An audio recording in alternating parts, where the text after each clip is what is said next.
Hi, friends, and welcome to another weekly edition of the Money Girl Podcast. I'm Laura Adams, the author of Money Girl's Smart Moves to Grow Rich. Grab a copy of the paperback or ebook from your favorite bookseller.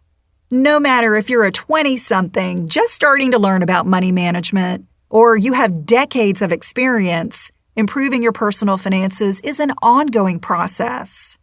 Maybe you're earning more or less, have a new family situation, or have completely different financial goals than you did last year. By taking the time to review a few key decisions and tasks on a regular basis, you'll find easy opportunities to improve your financial life. Yes, it takes a little time, but I promise that the rewards, like having peace of mind, saving more money, and building wealth, far outweigh the effort. In this episode, we'll cover 4 key financial decisions that you should review every year. To achieve financial security, don't forget to reevaluate the following 4 financial decisions at least once a year. Decision number 1, how much to save for retirement. This is so important because most people aren't saving nearly enough for retirement. To make sure you can live comfortably after you stop working, set aside at least 10 to 15% of your monthly gross income for your golden years. If you have a workplace retirement plan, such as a 401k or a 403b, make it the first place you squirrel away money for the future. Traditional retirement plans give you a nice tax break and a relatively high annual contribution limit. Already contributing a percentage of your salary for retirement? Well, consider bumping it up a percentage point or 2. And if you receive employer matching funds, always contribute enough to max out the match so you don't miss that fantastic benefit. Don't make the mistake of thinking that you're too young to plan for retirement, or that you'll make up the difference when you earn more later on. Young people have a lot to gain by saving early because they can amass a fortune on far less than someone who starts later in life. In other words, postponing retirement contributions is expensive. Decision number 2, what insurance coverage you need. In order for you and your family to stay safe, it's critical to have enough of the right kinds of insurance, such as property, health, and life. Use a site like insurancequotes.com to get free quotes from competing companies. Prices can vary considerably over time and also from carrier to carrier. Review your coverage types and amounts every year to make sure you aren't over or underinsured for the following types of insurance. Most of us have auto insurance, so consider raising your liability coverage if it isn't enough to protect the total of all your assets from a potential lawsuit. These assets might include your home, cars, and non-retirement investments. Also, raising your deductible lowers your annual premium, but just make sure you'd have enough in savings to cover the deductible if you made a claim. If you own a home, you want to take inventory of your belongings and consider what additional coverage you may need so you don't come up short if you're the victim of a theft, natural disaster, or lawsuit. Remember that home insurance does not cover damage from certain natural disasters, including floods and earthquakes. If you rent your home, your landlord's insurance never covers your personal belongings or liability. That means every renter should have a renter's policy that protects you from a natural disaster, theft, or lawsuit. We all need health insurance, and starting in 2014, having coverage that pays for a portion of your medical costs is a legal requirement under the Affordable Care Act, also known as Obamacare. If you don't have affordable insurance through an employer, you may be eligible for a plan that's subsidized by the government, depending on your income. And life insurance. Consider how loved ones would pay bills, cover future education expenses, and maintain their current lifestyle without you. If you have a young family, a general rule of thumb is to have life insurance in an amount equal to 10 times your annual income. Decision number 3, what legal documents you should have. There are a few critical legal documents that everyone should have in order to make your wishes clearly known. Once created, update the following each year. Your last will and testament. This is a document that every adult should have, no matter your age. If you die without a will, The courts, not your family, decide what happens to your possessions and even to your children.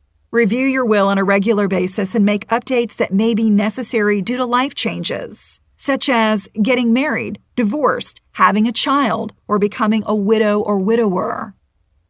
A power of attorney. This is a document that allows you to give someone you trust, called an agent, the ability to make decisions for you. Your power of attorney can be used if you're not capable of making routine transactions, like paying bills or signing contracts. A healthcare proxy. It's also known as a healthcare surrogate or healthcare power of attorney. It allows you to designate someone to make medical decisions for you if you become sick or mentally incapacitated. Each year, consider who you've designated as your power of attorney and healthcare proxy and make any necessary changes. You can even appoint more than one agent if needed. And a living will. This is similar to a healthcare proxy, but only applies when you're facing death, so you need both documents. A living will specifies what end-of-life care that you'd like to have, such as dying naturally or not. If you don't have these important emergency documents, there are online legal sites where you can download templates. But be sure to work with an attorney when you have questions or a complex situation. And decision number 4, how to improve your credit score.